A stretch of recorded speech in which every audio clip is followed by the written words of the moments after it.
En el nombre del Padre, del Hijo y del Espíritu Santo. Amén. Ven, Espíritu Santo, y llena los corazones de tus fieles, y enciende en ellos el fuego de tu amor.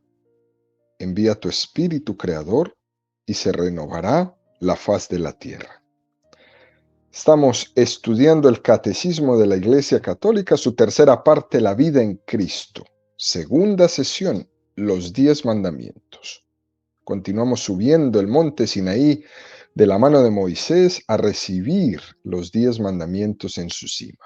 Recordemos que son 2.285 metros que mide el monte Sinaí. El Catecismo dedica 505 números al estudio de los 10 mandamientos. Es decir, vamos subiendo 4 metros del monte Sinaí en cada catequesis. El día de hoy estamos en el metro número 16.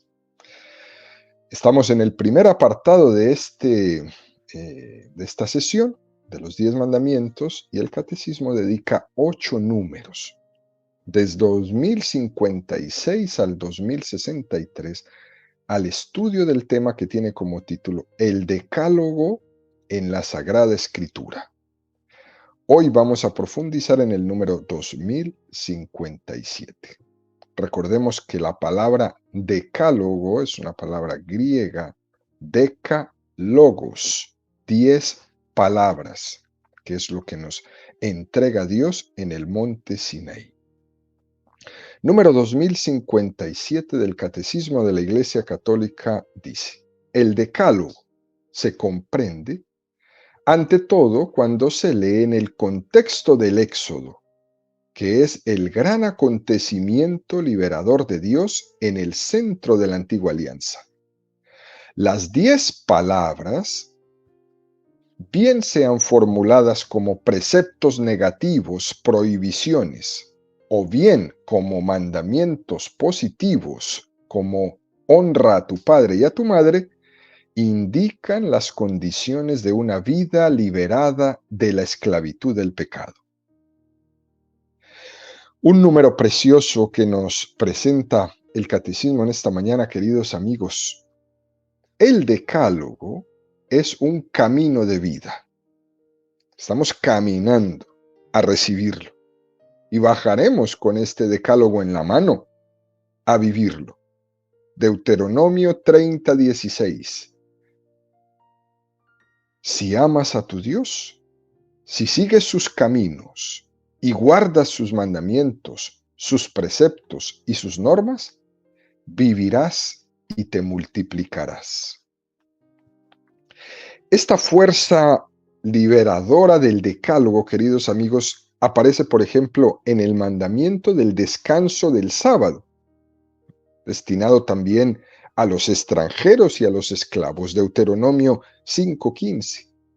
Acuérdate de que fuiste esclavo en el país de Egipto y de que tu Dios te sacó de allí con mano fuerte y con tenso brazo.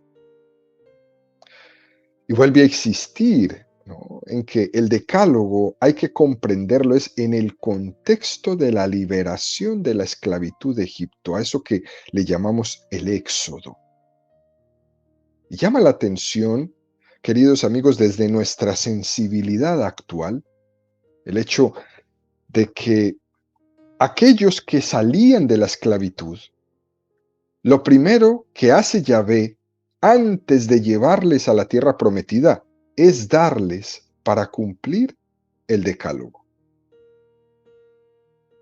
Es muy interesante este dato, porque desde nuestra sensibilidad actual, nosotros podríamos decir, pero bueno, Dios, si estos que han sido esclavos todo este tiempo, déjalos sueltos, déjalos tranquilos, no los ates ahora con unos mandamientos.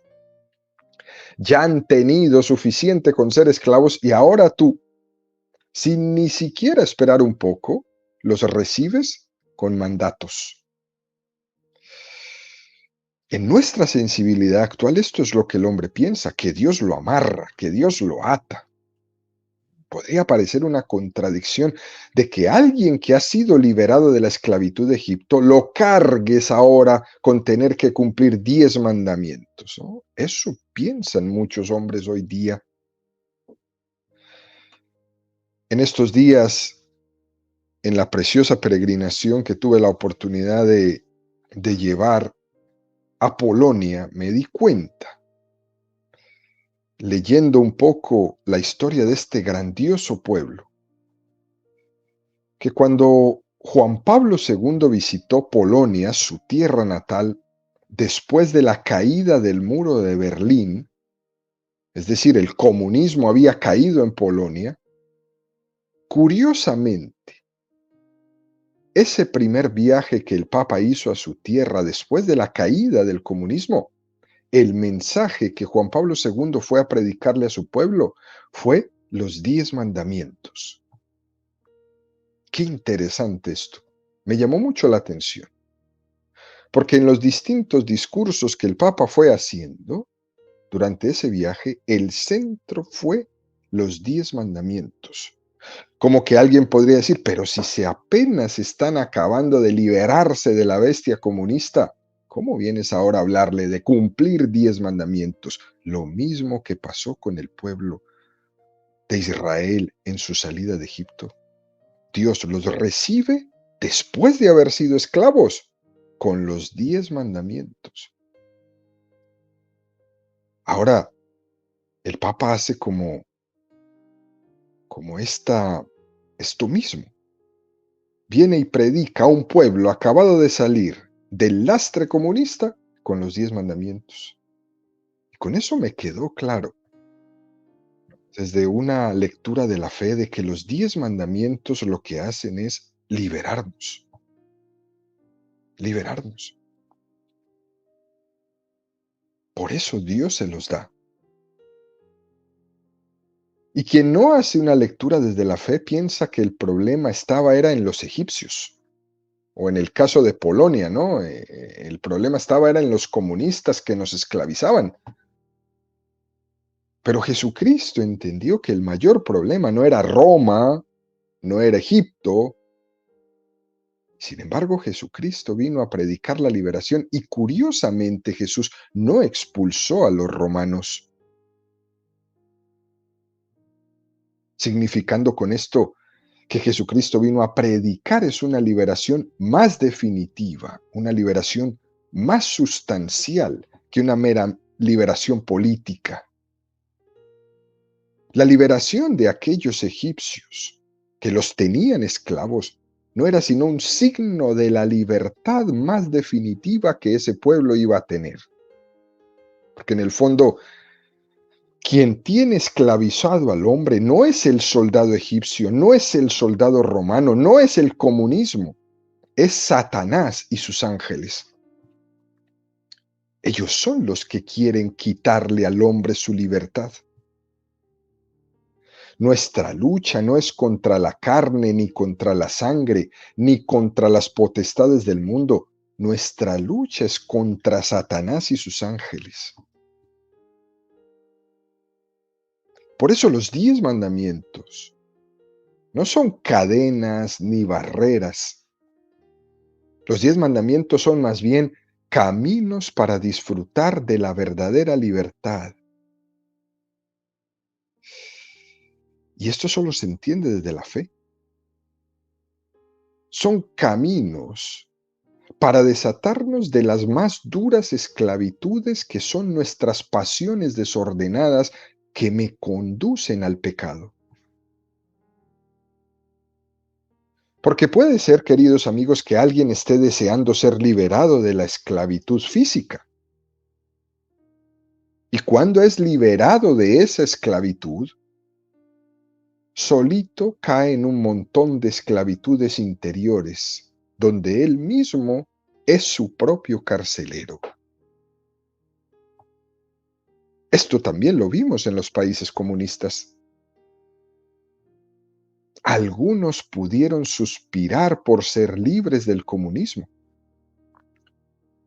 Y resulta que cuando cayó el comunismo en la caída de ese muro de Berlín el 9 de noviembre de 1989, muchos se han metido inmediatamente en otro tipo de esclavitudes de este mundo, como es, por ejemplo, la bestia del consumismo, de la vanidad, del hedonismo. Se libraron de uno para meterse en otro. Por eso Dios nos entrega los mandamientos, para que vivamos en la libertad de los hijos de Dios, que está en un constante combate contra los tres enemigos del cristiano, contra los tres enemigos de la vida espiritual, el mundo, el demonio y la carne. Eso es lo que nos enseña la iglesia desde siempre. Y que somos influenciados tremendamente por ellos, que nos quieren todo el tiempo esclavizar. Luego dice el catecismo, ¿no? Las 10 palabras decálogo bien son formuladas como preceptos negativos, prohibiciones, o bien como mandamientos positivos. Estamos en una cultura que por una parte es muy reacia a admitir la revelación de Dios, pero es todavía más reacia si ese camino de Dios se nos formula en negativo. Y esta es una invitación a que superemos esta inmadurez en nuestra vida espiritual. Porque todo valor positivo conlleva también unas formulaciones en negativo y toda prohibición está sustentada en unos valores positivos. Por ejemplo, queridos amigos, nosotros podemos decir, tenemos que ser amantes de la verdad. Pero de esta afirmación que es positiva, amantes de la verdad, se desprenden unas formulaciones en negativo. No mentirás, no dirás falso testimonio, no calumniarás, no difamarás. ¿Eh? Y toda prohibición está sustentada también en un valor positivo. Cuando nosotros nos dicen, no cometerás actos impuros, no desearás la mujer de tu prójimo, ahí hay una fe y una expresión de entrega del amor fiel, abierto a la transmisión de la vida, al valor grande de la castidad, de la pureza. Tanto cuando se formulan los mandamientos en positivo como en negativo, se está predicando un camino de liberación. Por eso es un acto de inmadurez cuando la gente dice, pues es que esos mandamientos es todo un no puedo, no puedo, no puedo. Mira detrás de esa formulación en negativo lo que está en positivo. Cuando la persona es inmadura se queda con el no, pero no ve lo que está detrás de ese no. No nos dejemos impresionar de eso. Cuando se nos formulan los mandamientos de una manera negativa o como una prohibición, como si eso fuera algo que estuviera en contra del hombre. No, no nos dejemos impresionar por eso. Hay que mirar es la profundidad del planteamiento, bien sea que se nos haga en negativo o en positivo. Luego termina este número diciendo, esta fuerza liberadora del decálogo aparece, por ejemplo, en el mandamiento del descanso del sábado destinado también a los extranjeros y a los esclavos. Está llamando al hombre a vivir en la libertad de los hijos de Dios. Fijémonos cómo la Iglesia Católica en la liturgia de la noche de la Pascua recurre al recuerdo de la liberación de Egipto. Y hacemos todas esas lecturas, 7 lecturas, caminando con ese pueblo. Y hacemos con ello un signo de la liberación definitiva, que es la liberación del pecado y de la muerte.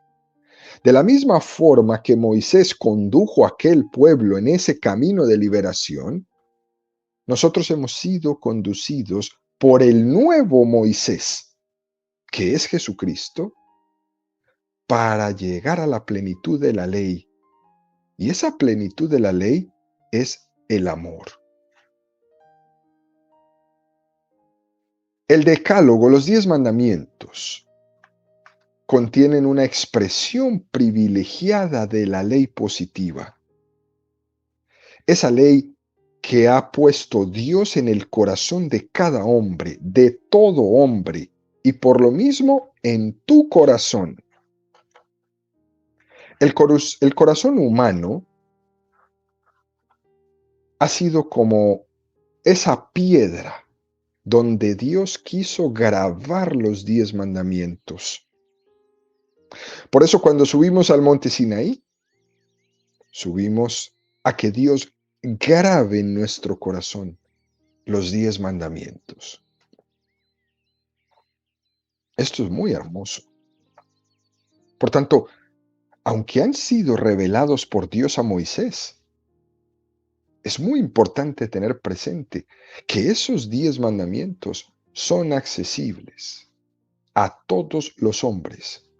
Todos podemos conocerlos, pues nacemos con ellos grabados en el corazón. Todo hombre, en toda cultura y en todo momento de la historia. Ahora nos hacemos una pregunta, o 3 preguntas, ¿no? ¿Qué características tienen los 10 mandamientos? Segunda pregunta, ¿por qué me cuesta tanto cumplir los 10 mandamientos? Y tercera pregunta, ¿qué frutos experimento cuando cumplo los 10 mandamientos? Muy interesante. ¿Cuáles son las características de los 10 mandamientos? Son 4. 4 características. Primera, los mandamientos son inmutables. No pueden cambiarse. Nadie puede cambiarlos, pues los estableció Dios y los grabó en el corazón. La piedra era el corazón y queda grabado para siempre. Y cuando Dios dice una cosa, no la cambia por nada. Porque es que su sabiduría es infinitamente perfecta. Y Dios no se contradice. Cuando lo dijo, no hay vuelta para atrás. Dios no cambia de opinión. Cuando da una norma es tan perfecta que Él mismo no la puede cambiar, porque si no se contradeciría. Los mandamientos son inmutables en todos y para todos. Segunda característica de los mandamientos, son absolutos. Una palabra que al hombre moderno no le gusta. Tienen carácter absoluto. Los mandamientos no dan pie al relativismo, no dan pie a una ética de interpretación de la situación. Y aquí es importante preguntarnos, queridos amigos, ¿tú sabes qué es el relativismo? El relativismo es la doctrina que dice que todo es relativo y depende del punto de vista de cada uno. Eso es el relativismo. Si tú piensas que la luna es de queso, entonces es de queso. Eso es relativismo. Pues no, la luna no es de queso, por más que tú digas que para ti es de queso. La doctrina del relativismo en el mundo cristiano no se puede aceptar. Pues hay cosas que tienen valores que son fundamentales, que son innegables, que son absolutos. Como si tú naces como un don de Dios que te hizo mujer, que te hizo hombre, eso no se puede cambiar. Está escrito en tu naturaleza. Un relativista dice, pues allá cuando crezca que decida si es hombre o mujer. No, eso no se acepta. Hay valores que son fundamentales, que son inmutables, que son absolutos. Y los mandamientos no pueden ser recortados, ni pueden ser aminorados, ni pueden ser rebajados. Son lo que son. Tercera característica de los mandamientos. Son universales. Valen para todos los hombres. Ningún hombre de ninguna religión, de ninguna creencia, de ninguna cultura está exento de cumplirlos. Valen para el hombre del campo y de la ciudad, para el hombre instruido y el ignorante, para el niño, para el joven, para el adulto, para el anciano, para el europeo, para el africano, el asiático, el americano, el oceánico, para el que se encuentra en una isla perdida en el Pacífico y para quien vive en la más grande metrópoli que exista. Incluso para los que tripulan una nave espacial. Los mandamientos son universales. Cuarta característica de los mandamientos, son actuales. Son para ayer, para hoy y para mañana. No han cambiado. Son de ayer, de hoy, de siempre. Aunque lo reveló Dios hace más de 3.500 años allá en el monte Sinaí, hoy son vigentes como ayer. Son actuales. Son para ti y para mí. No han pasado de moda. Y lo interesante es que nunca pasarán de moda. Aunque las campañas mundiales forcen todas estas entidades, los mandamientos no pasarán de moda nunca. 4 características importantes, queridos amigos, para tenerlas ahí presentes.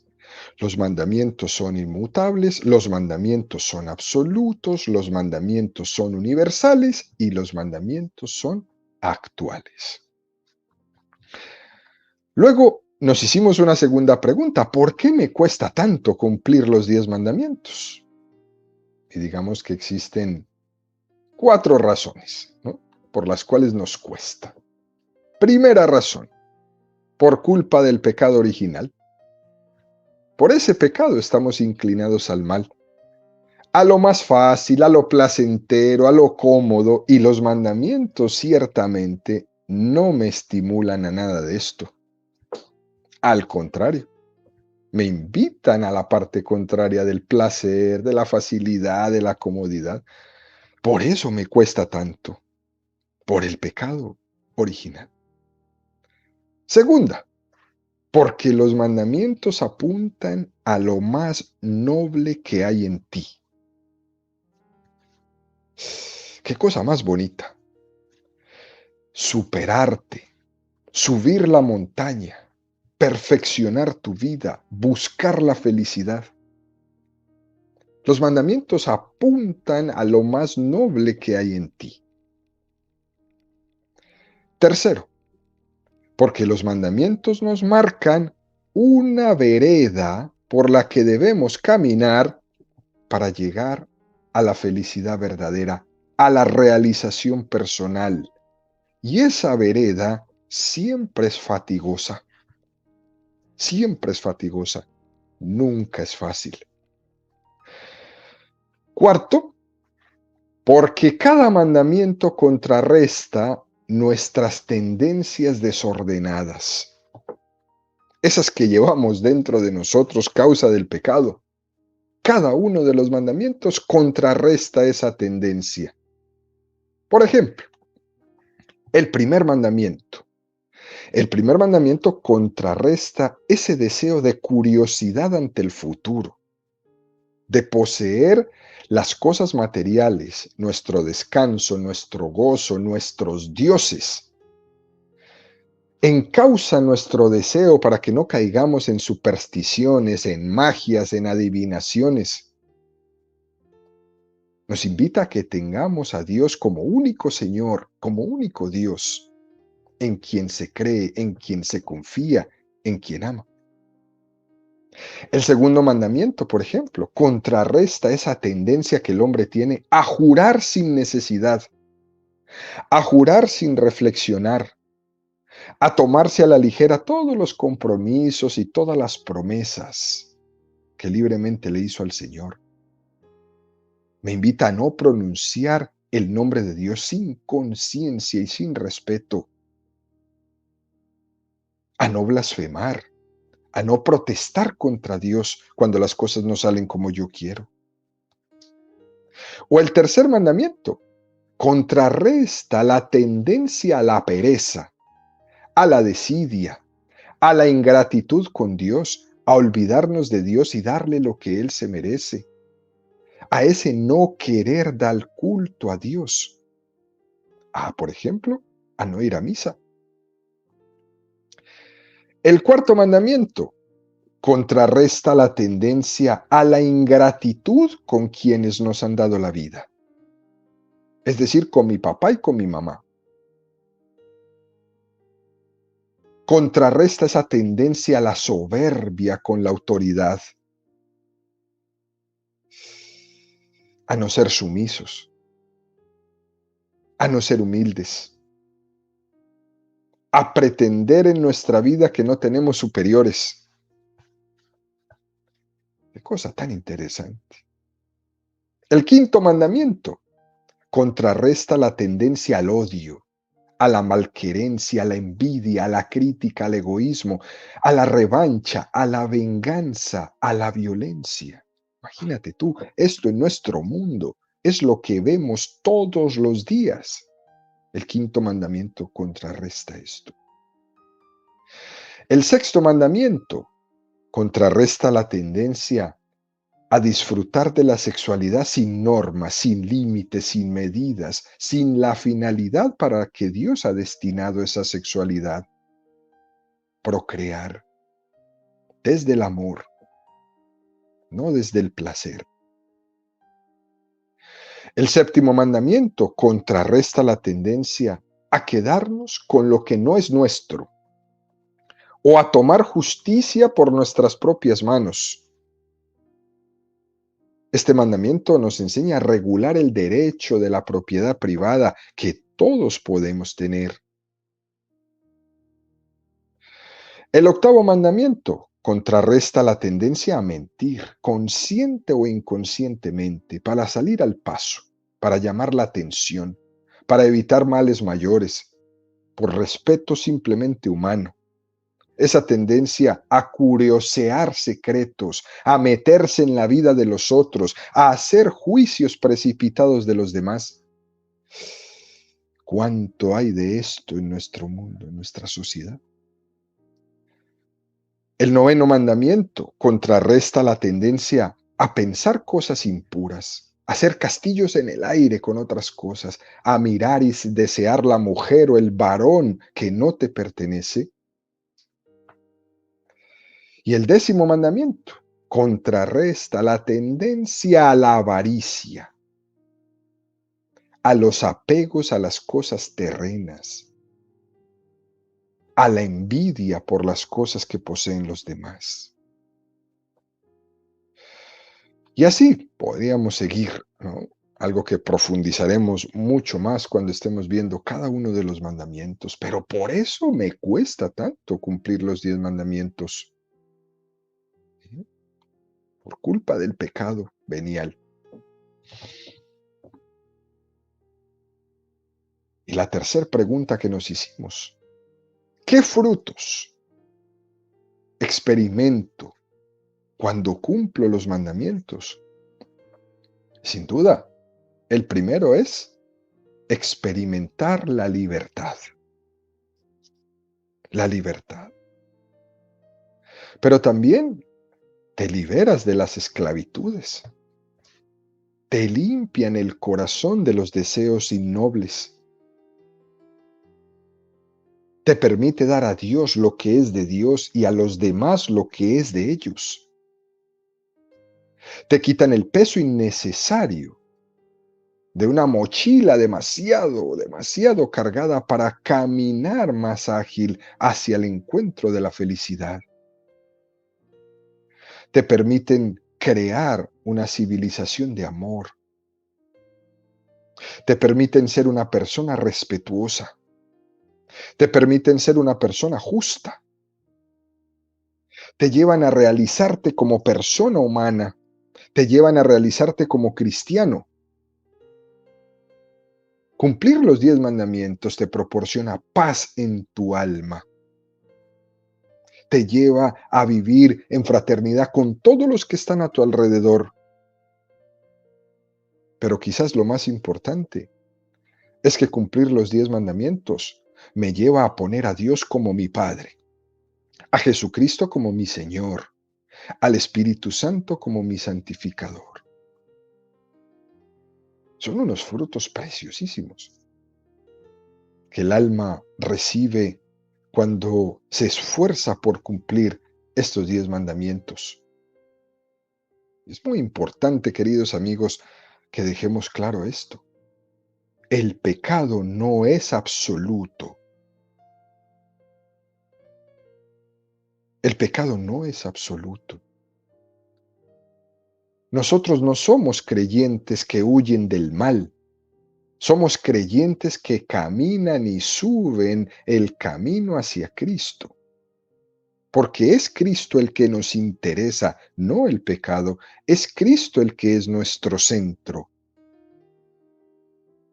Por eso, al ir comprendiendo los 10 mandamientos desde esta preciosa explicación que nos hace el catecismo, lo que nos interesa es que lleguemos a Cristo, que nos realicemos como hombres, como cristianos, que lleguemos a la plenitud de nuestra vida, que lleguemos a nuestra realización.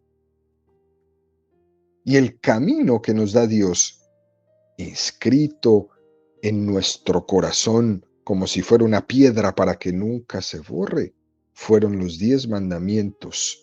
Y cumpliéndolos lo lograremos. Por tanto, en conclusión, queridos amigos, agradecemos a Dios el regalo de los 10 mandamientos y nos comprometemos a defenderlos siempre en todo nuestro medio ambiente, entre nuestros amigos, entre los ateos, entre los paganos, entre todos, en todos los ambientes de nuestra vida. Y nos comprometemos a vivir estos 10 mandamientos con amor y con cariño, porque es así como llegaré a la vida eterna, donde Dios mi Padre me está esperando con los brazos abiertos para regalarme el don de su presencia, por haber cumplido su voluntad, la cual manifestó ahí, en ese monte Sinaí, cuando nos entregó por medio de Moisés los 10 mandamientos.